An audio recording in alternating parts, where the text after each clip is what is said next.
This episode is brought to you by Dead Man's Wire, the new film from Roquet Entertainment. Dead Man's Wire is the incredible true story of the 1977 kidnapping that turned an aspiring entrepreneur into an outlaw folk hero.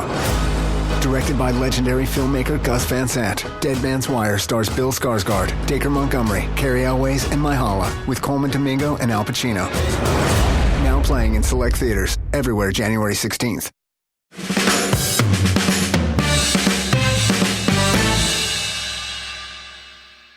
Welcome to No Question About That. I'm Ed, today with Tom. How's it going? Yeah, really good, thank you. How are you? I'm all right, doing fine. Today we're going to talk about a Telegraph article by James Ducker, diving into a year of INEOS and the brutal cost-cutting, and relate that a little bit to the Q1 financials, which came out a day or so ago. Your shirt there says 1984. Is that when United were this bad? That's it, yeah. That's it.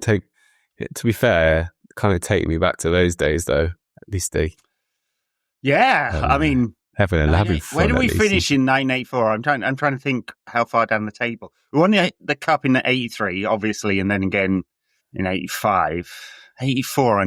I think there was a League Cup semi-final. I'm probably muddling up my '80s at the moment, but yes, '80s were not great except for cup competitions. We didn't finish 15th. Which is where United are at the moment. Although the finances were extremely perilous for a lot of the 80s. If you remember when we sold Mark Hughes. Yeah. For the first time, I think it was 89, United needed the money because we were running out of cash. And that has been true for the last 5 years. United are slowly and then very quickly running out of cash completely. And I think it puts into context the conversation we're going to have about cuts and stuff like that. So United have lost over £300 million in the last 3 years, at the same time spending net well over 400 on quite a lot of crappy transfers and some really bad mistakes we'll get into. And it's created this scenario in which United would have run out of cash, but for Jim Ratcliffe putting in about £250 million into the club over the past year, while taking an awful lot of flack, much of it deserved, some of it probably a little extreme. So I thought I'd have a chat about that. That Telegraph article, though, you read it. Pretty brutal. I saw that Paddy Power skit the other day. Yeah. And upon reading that article, I didn't actually realise that Paddy Power skit was a documentary. Yeah.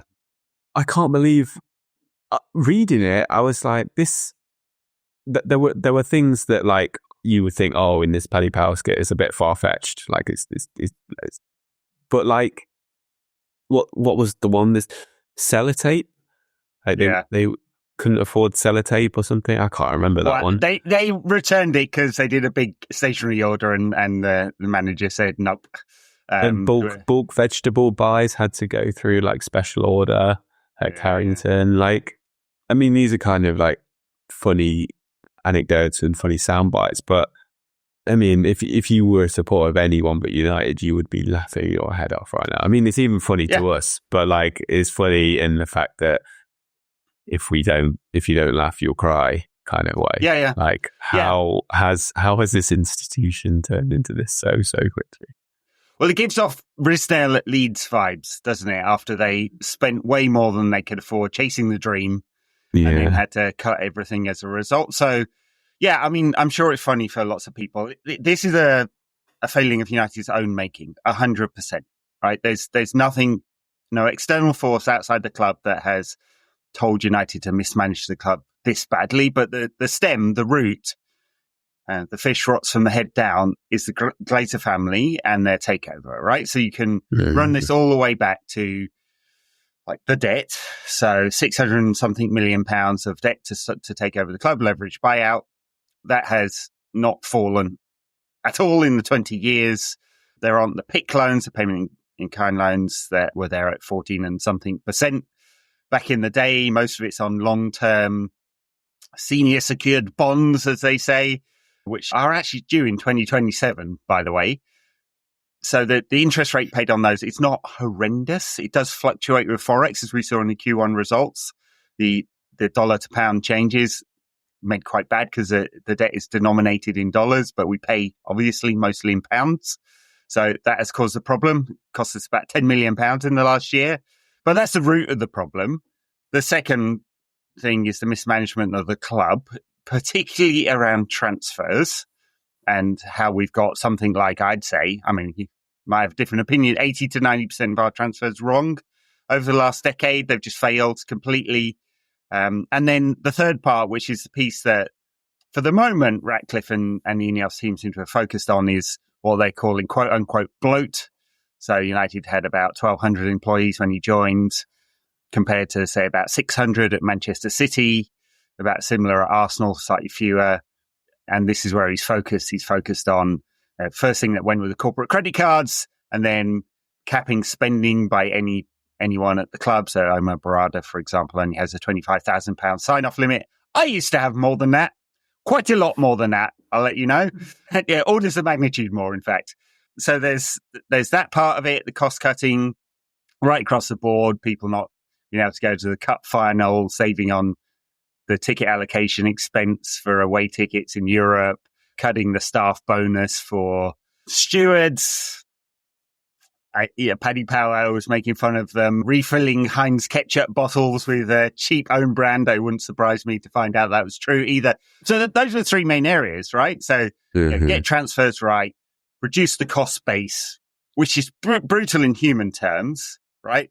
And then start to come back to profitability so the club isn't losing money year over year. Yeah, but most of that, because you could argue in a lot of respects that all of that is good. It's we're finally cutting costs in the right way, etc., etc. But then, as that article detailed, that like executives were still going to the FA Cup final in limos. Obviously, the Dan Ashworth and the Ten Hag numbers were revealed this week. Two massive failings and massive displays of displays of incompetency. The Ashworth thing is staggering. £9 million. Yeah, and you all. I kind of think as well with. I know this is a bit sidetracked. I kind of think with potentially the Amorim hiring and how kind of awkward the fit looks at the moment. He might be the right man, he might not, but you wonder like how much Ashworth really, really was the right man in this respect, because it feels like he probably saw this potential messing coming. Either way, like how you could make that decision in the first place and get rid of him a few months later and then try and just come off and not even. I think this is, for me, one of the worst things in all this is the lack of communication there's been with the fans in a respectful, dignified, not condescending manner. Because all we're seeing right now, we've heard from Jim Ratcliffe quite a lot, especially in the early days. He's been a bit quieter recently, but now all we're getting is leaks, all we're getting is really bad news stories, and we're not getting anything from Ratcliffe saying, or any kind of like soft PR, smoothing it over, like at least kind of patting us on the back, like I say, in a non-condescending way, to be like, we're really sorry, like we really don't want to do this, but we're going to have to because of X, Y, Z. Like there's just been like, it's almost like a lack of disregard for our feelings. And I said before plenty of times that United is a political being. It's not just a business that you're running. And they've done so bad. And like I say, like it just leaves such a bad taste in the mouth. Whether all this is needed or not, like the incompetency that is running through this regime is sickening, to be fair. And and you kind of think to the future as well. It's just so depressing right now. It is. I mean, we're right at the trough at the moment with all the cost cutting. And I think the contrast between the millions spent on renewing Ten Hag's contract, which I guess it had to do, we talked about it, he'd have been a lame duck otherwise. And I understand why they gave him an extra year. It's just 116 days later to fire him, when I think like everyone had come to the conclusions, including if you read the interview with Rafa Varane in The Athletic. Yeah, I was literally about to say that. Who said that the squad was no longer with him. So it's stunning that is really stunning. Right, so they did a end of season review, and apparently they didn't talk to the players. right? It seems like. I mean, I don't know. I'm not saying that from a basis of knowledge, but if Rafa Varane, a very mature and grown up and respectful really, player, really. Right? He seems like a grown up amid all of this. Always has done, always has done. Very classy player, classy individual. And he'd be saying, like, he couldn't believe he was surprised the manager stayed. He knows, and he talked about the contrasts in the structure at Real Madrid, where the pressure is taken off the players, and at Manchester United, where it's very much heaped on. Right. So I think that's quite revealing, and it appears that review was a total failure as a result. It came to the conclusion that Ten Hag should stay.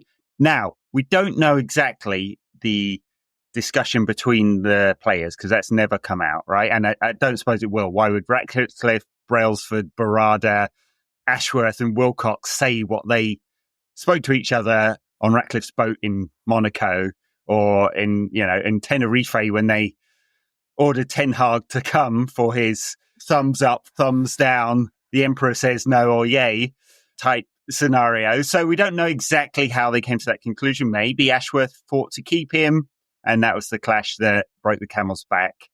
Who knows? I don't know. But it's obviously a catastrophic decision. Awful on the pitch. Awful because we had to pay him extra compensation when he was inevitably fired. But also that we bought him a bunch of players for him that have mostly failed, honestly. Not completely, but I think there's a lot of question marks over everyone, right? And you compare and contrast that to the cuts that have been making, and it's not a good look all round. So if we were making better decisions if you go top down like this, like they're doing, right? And you go, the word of God, we're not going to trust the departmental heads to do their thing. Maybe that's political. I've been in organizations where there's a lot of internecine fighting, right? Between departments for budget and resources and power. Maybe that was United. I kind of suspect it was, right? So they've gone top down and said, these are the rules now. And so maybe they had to do that. But if you're going to do that and then you fuck up some really big decisions while making those cuts, you're never going to get the PR, the legacy, or the respect that you deserve. And then add on, as you say, kind of a lack of communication recently. I mean, it should be Barada that's out there as the CEO, really, rather than Ratcliffe, the owner. He's like, CEOs get paid the big bucks because they take this battering, right? And if you're failing as an organization, you're responsible for it.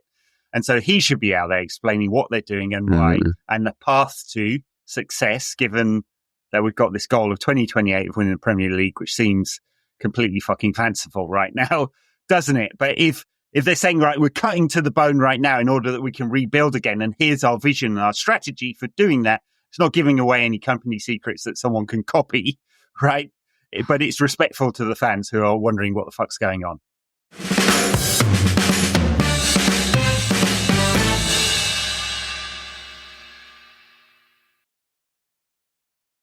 Yeah.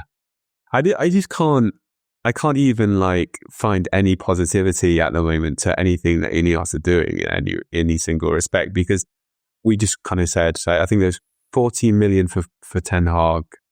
I think there's 5 or 4 for Dan Ashworth. But then I heard, I can't remember who it was on the fan debate on Overlap the other day, was talking about how much raising tickets prices potentially might give United in revenue for the year. And I think he said it was about 20 million. So literally the 20 million that we've lost by sacking these chaps, we've almost had to do with the increase of 60s, which is, again, it's the fan who's paying for the mistakes of INEOS, and then it's also the average working person at United who's having to pay for INEOS, and there's this point already, a year into their running of the business, that a huge schism has erupted, and I feel like maybe in my lifetime at least, we're in this position where billionaires and the establishment are hated more than ever, at least in my lifetime, despite weirdly one of them being the leader of the free world. But I feel like the backlash that INEOS are going to continue to get and take is just going to completely turn this club, which is already pretty toxic right now, even further toxic. And I feel like these cuts, these kind of stories, I don't know if it was just bullshit, but like there was a story in the Daily Mail about the leaker in the dressing room, and the leaker was like, I'm having to lay low right now because Amorim's gone mad. Like it might be just a complete bullshit story, but it's ridiculous. Like how much toxicity is at the club? How much infighting is at the club? How much politics is at the club? How much bureaucracy is at the club?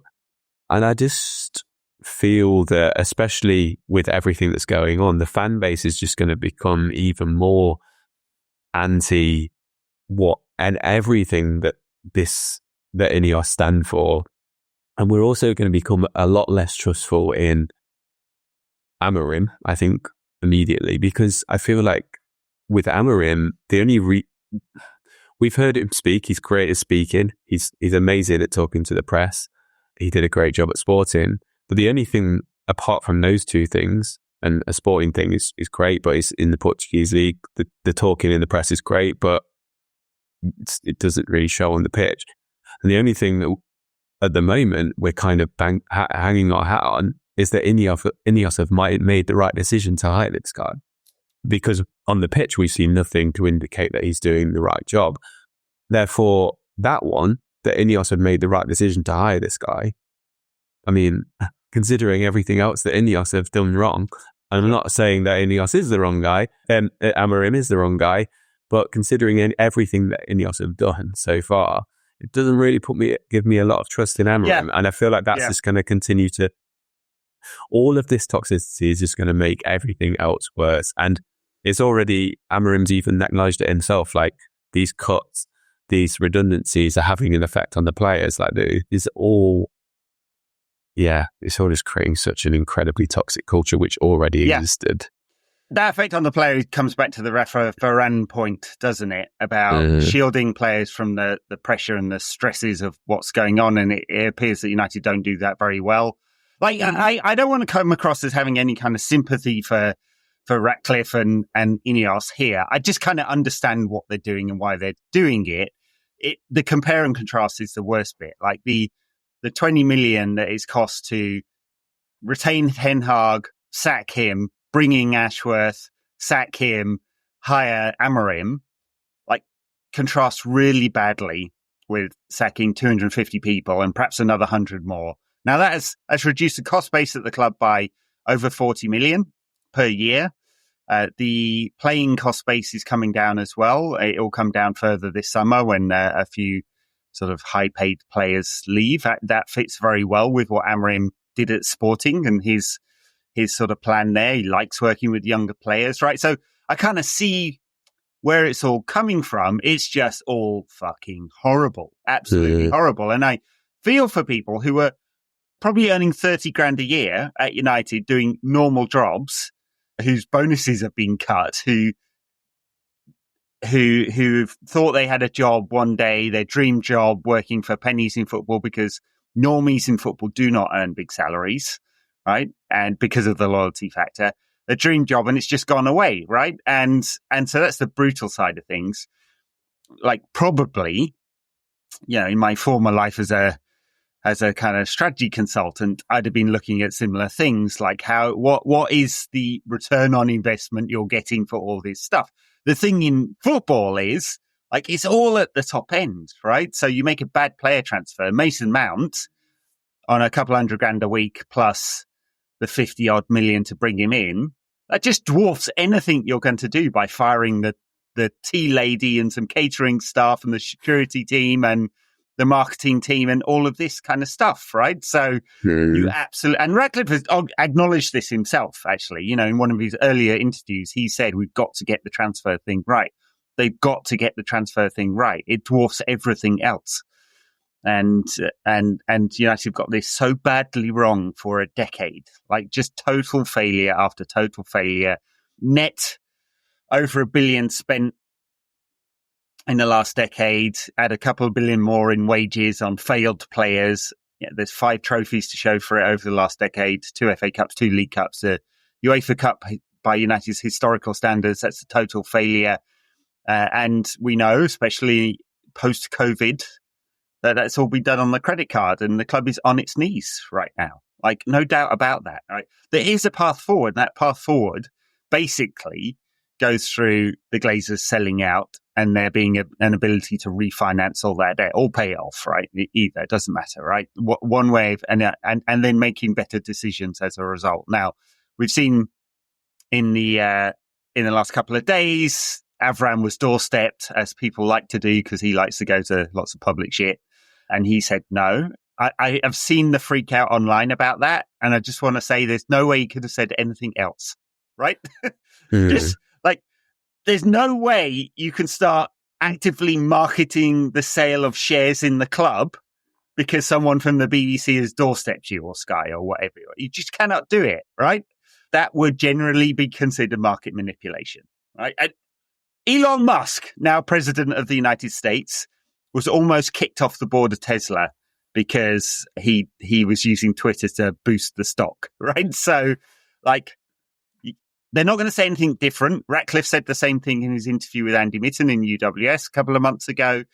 Until there's a decision to buy, sell any of these shares, they're not going to market it publicly. There won't be a roadshow, I don't think, for once the 18-month sort of lockout period ends soon, in 5 months' time or something.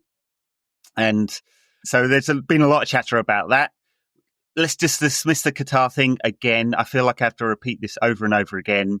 They didn't come up with a bid and didn't show any money. It wasn't real. Bridge and his mates, acolytes, and burner accounts on the internet going, this would have solved all our problems. It didn't exist, guys. Like, it's like saying Father Christmas or the fucking Tooth Fairy would have solved this for us. Like, the only bid on the table, for better or worse, and for the past 12 months, it's been for worse, was the INEOS bid, trawlers, Ratcliffe, whatever you want to call them. And I'm afraid that's where we are. It's thoroughly depressing. It is. And he says that we need to start making better decisions from a recruitment perspective. But I mean, we not even talking about like the signings that we've got so far. But I feel like, again, to almost take it back to Amorim again, if Amorim isn't the man, we're going to have to buy loads of players for him. Because of his system, we're going to have to buy loads of players to fit into this new system. However, if Amorim isn't the man, you've got no succession planning whatsoever again. So therefore, you can say, "Oh yeah, we're starting to do things properly now. We're going to start recruiting properly. We're going to start recruiting players to play in the right positions. We're not going to buy the best players on the market, etc., etc."